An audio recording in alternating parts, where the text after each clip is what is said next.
Unlikely letters for an agony aunt to receive.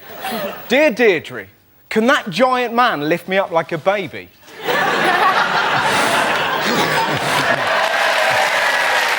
bet your ass he can.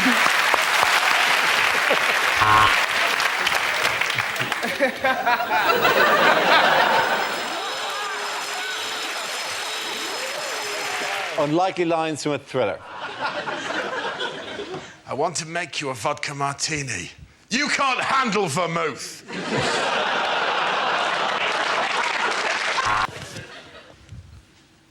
I would like to gently lift your horse's foot. You can't handle the hoof.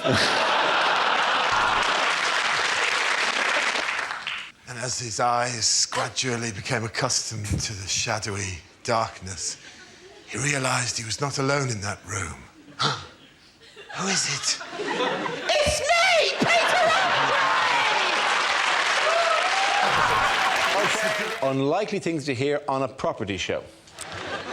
Get that fish out of here, it stinks. You should never leave a place in the sun. This week on Grand Designs, my gran designs a house. It'll be shit. She's got terrible arthritis and not even a rudimentary qualification. Knock it down, tarmac it, fuck 'em.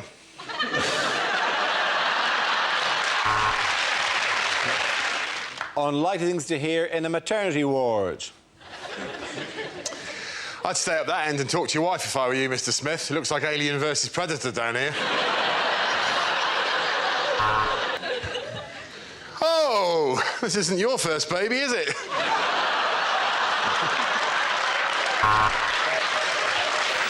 Lines you wouldn't hear in a superhero movie. No, R. Kelly, you can't join the Fantastic Four. It's not enough to believe you can fly. Greg's TV and film dislike. It's unnecessary interviews with the public. And I'm a big fan of the general public, but there are times where we don't need to talk to them.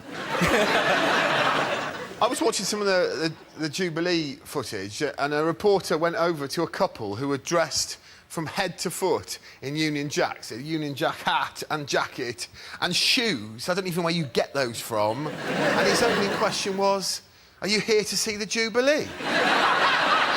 I mean, that's the start of the interview. And of course, that's what they're here for. And then he went, "What are you most looking forward to?" And they were obviously cross-eyed lunatics. And they went, "Oh, we're looking forward to seeing the Queen." All right, brilliant. Well, that's incisive. The interview, I swear to you, went on for 10 minutes. And by the end of it, he was going, "What part of the Queen are you most...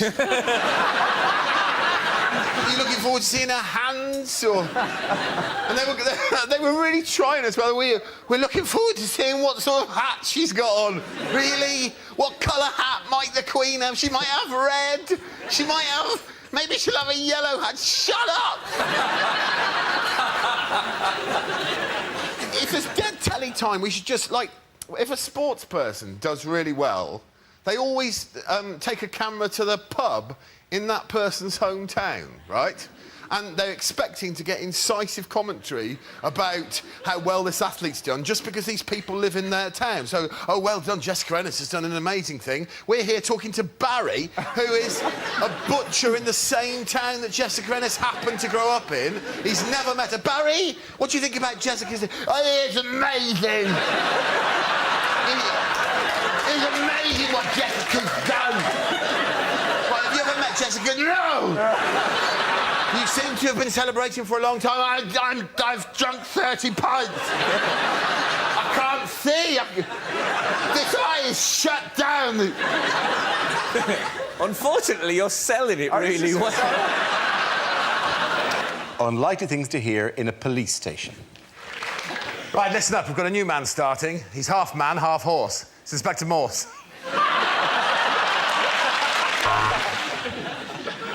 Right, listen up. There's a giant fly attacking the station. I've called the SWAT team.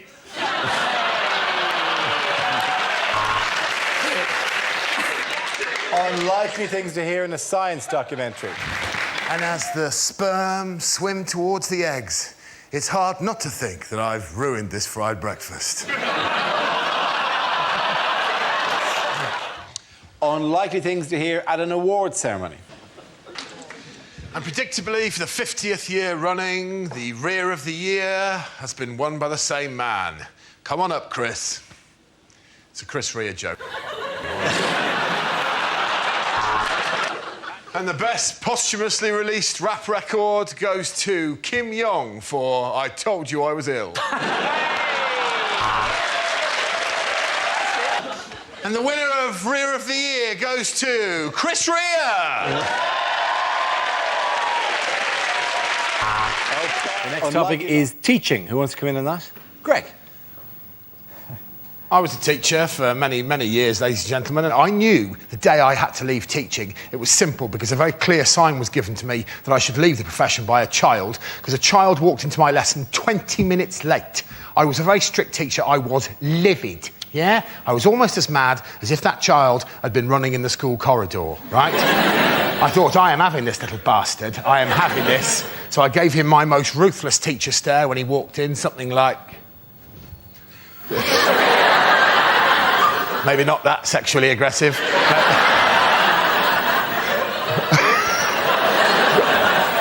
wasn't. That would work. That would work, though, wouldn't it? They wouldn't be late again then, would they? Oh, dear. Where have you been? No, it wasn't right. I was furious. I went, oh, really?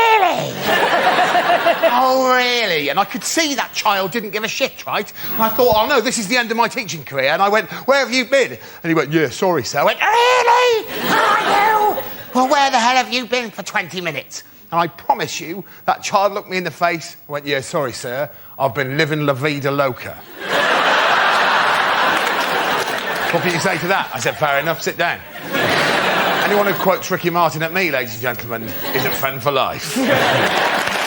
Well done, Greg. The answer is cheese, wine and rubbish. What is the question? What 3 words best describe France? What are my ex-girlfriend's pet names for my testicles and penis?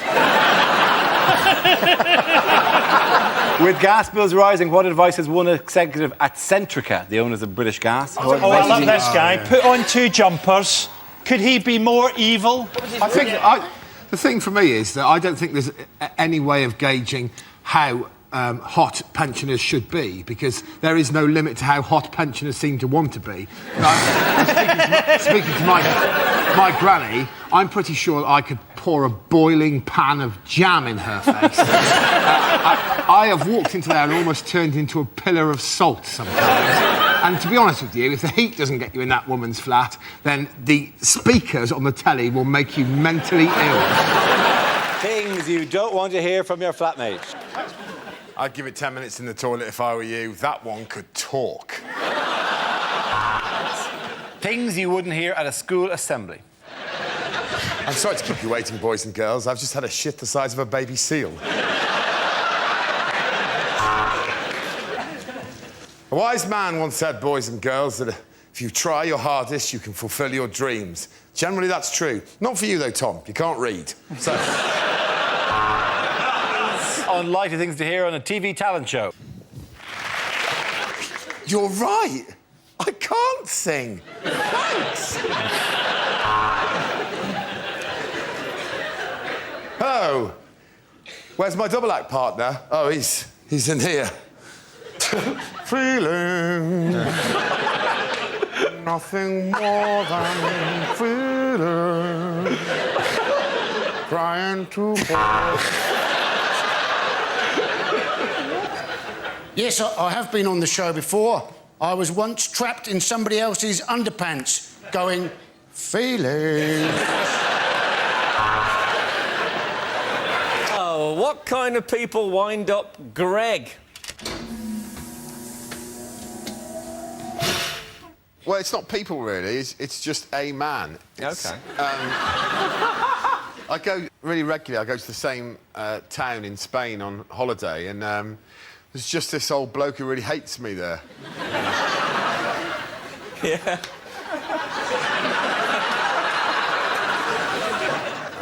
about 85, and he looks like the deceased actor Ernest Borgnine. How do you know that he hates you? It was quite subtle. It started off quite subtly that I would... He always sits on the same corner, and the house where I stay, his house is on the road for me to get to it, so I have to go past his house every time I come down. And it started off with just... I would drive past and he would do this. And I thought... You do know that they drive on the right, don't you? Yeah. But I thought I was being paranoid, and all my family would say, oh, no, you're imagining it. But then it escalated so that I would drive past, and I'm not exaggerating, I've never said a word to this man. I would drive past and just glance at him, and he would do this. Yeah. Which no normal human being does. I really hate him. Is it because you're the only non-Spanish person in the town? But he doesn't know I'm not Spanish. I've never But you spoken don't to him. behave in a way that sounds very Spanish or local. You're behaving in quite an aggressive way. What should I do? I should drive past him with castanets and...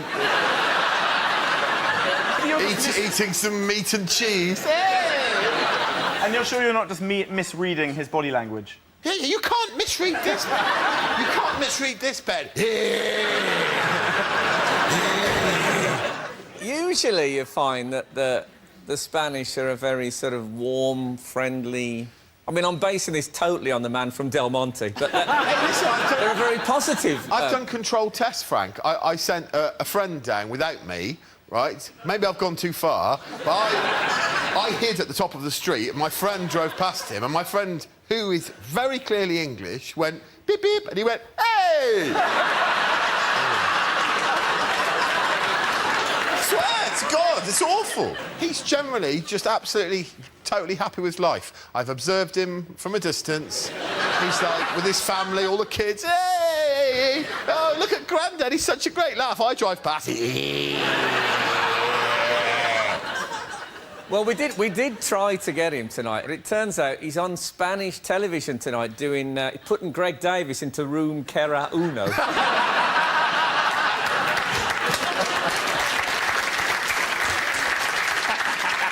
Anyway, monkeys spend their money on? It depends on the monkey, doesn't it? Your macaque will spend it on cigarettes and drink. Your mandrill, DIY.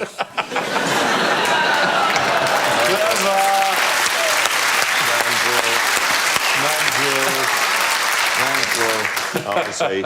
Surely the macaque would spend it on lavatory paper. Oh, we're going that way, are we? Deleted lines from a fantasy film. You all right, John? How's it going, all right? Yeah. How's the kids? All right? See you later.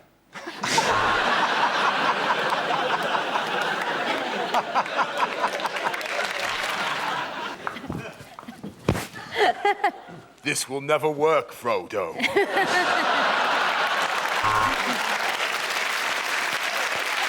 OK, so what is Greg's choice? People who give their dogs specific instructions. That old chestnut. I just think a dog is of limited intelligence. It's well established, and there's an argument about whether they're sentient beings or not, whether they have any awareness of self.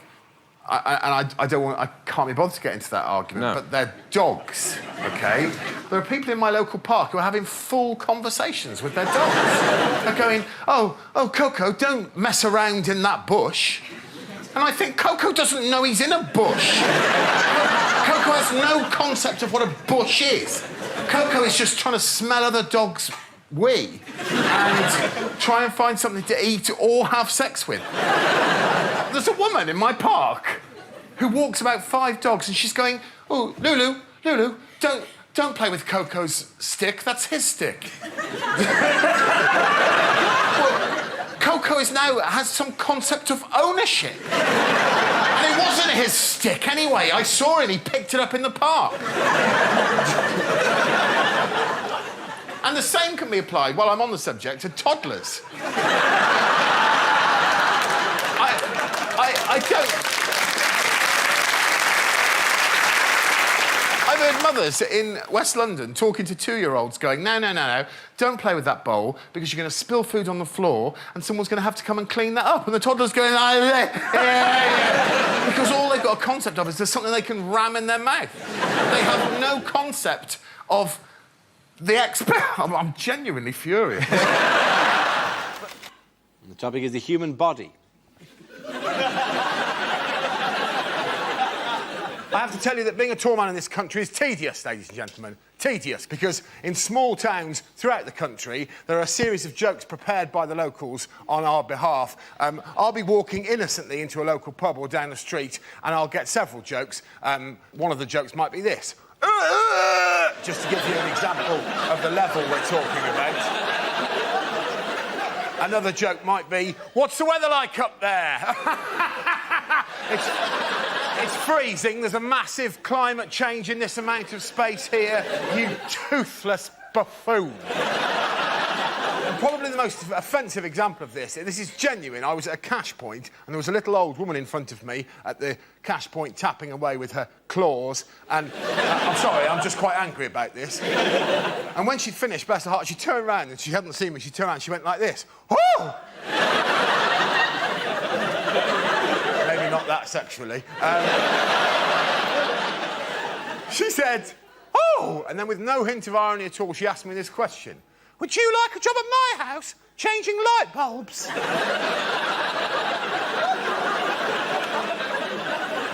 No. No, old woman. I have plans of my own. Now, get out of the way of the cash point. 20 minutes is long enough for you to have worked out that that's a Tesco club card. Thank you very much, Greg. The first subject is fatherhood. Who wants to come in on that? Greg.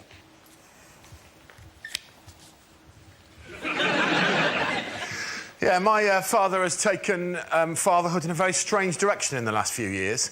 And it started about 3 years ago at Christmas when he announced to me, and this is a quote, and all of what I'm about to tell you is entirely real. This happened. He said to me, son, I am 72. I said, I'm aware of that. He said, yes. I've decided from now on I shall start behaving exactly as I see fit.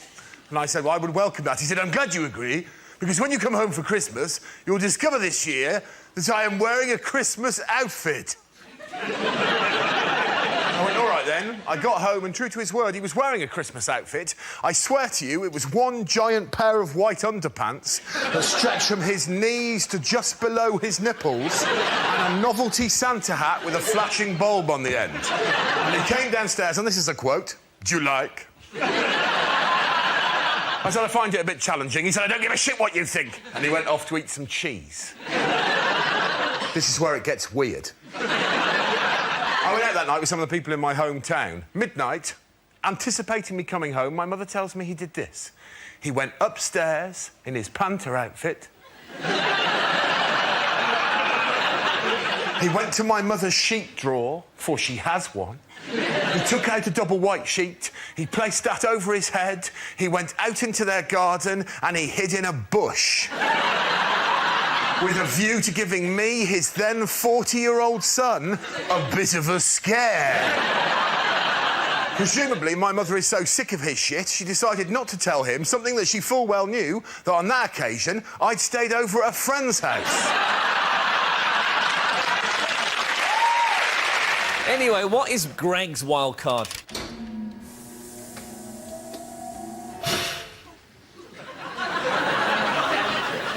It's friends who develop new interests and hobbies.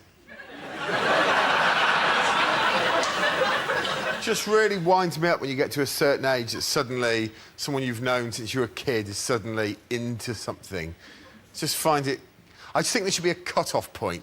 You're allowed to develop interests up until the age of about 22, and from that point onwards, you just stay the same. I have friends who go, oh, yeah, of course I'm into cycling now. Oh, are you? Are you into cycling? Fascinating.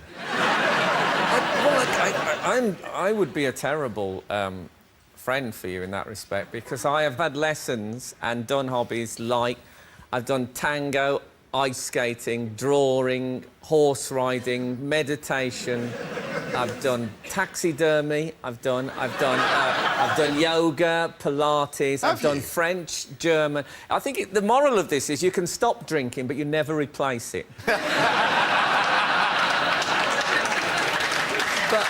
I believe you should always be having lessons in something at any stage in your life, and I've always got a hobby on the go. I'm all for people having new hobbies and interests. I just want them to never talk to me about them, that's all. Have you got any hobbies? No, I'm a fairly lonely character. We have a clip. This is, I think, arguably the most marvellous hobby anyone could have.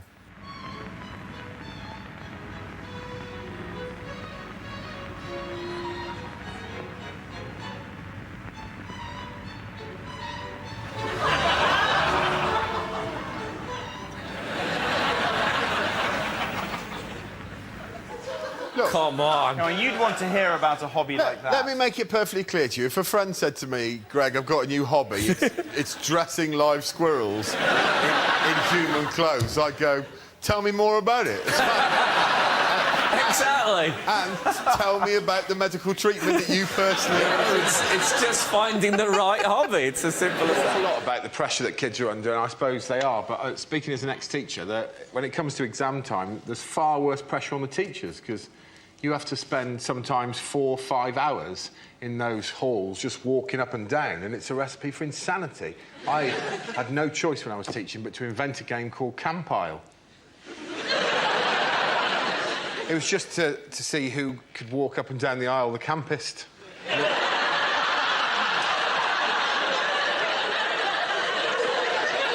We started off just sort of slightly mincing. Honestly, by the end of it, I was walking down a full aisle of children like this. And I knew it was time for me to leave teaching when I got to the end of one aisle, genuinely. During an actual GCSE, a kid looked up at me and went...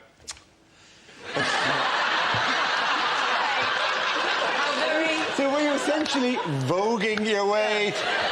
I'm not exaggerating. By the end of it, I was like... The thing is, they want to make the exams harder, don't they? You know, but surely they're hard enough already if your teacher is walking up and down, camping it up. Oh, no, I'm still qualified, technically. We'll have to cut this bit out. Really? Is that your safety net? Yeah. Oh, that's really sweet. Do you think anybody, having seen you in In-Betweeners, anybody is ever going to employ you? Well, you've always got a trade. I was in an exam when I was at school. My mate, at the back of the hall, went... We were all waiting to leave. Someone at the back of the hall went... Meow. Mr Mears and the exam invigilator went... And then someone else went... Meow. And then... Meow. From different parts of the hall, and it led to my favourite sentence I've ever heard come out of an adult's mouth, which was, all right, no one leaves until the meowing stops.